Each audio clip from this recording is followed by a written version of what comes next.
We're here in Comino and we're visiting the abandoned pig farm. In the late 70s, Comino was home for a pig breeding farm.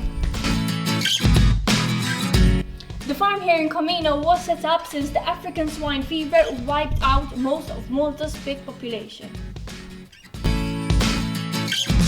We're here in this room, which is split into different sections, which is where we imagine that the pigs used to stay. In 2011, the pigs who remain in care were transferred to Malta and this pig farm came to an end. When the farm closed down, it has been left abandoned and in complete disorder. Hope you enjoyed our visit to Comino's pig farm. Thanks for watching. See you next week. Bye! Bye!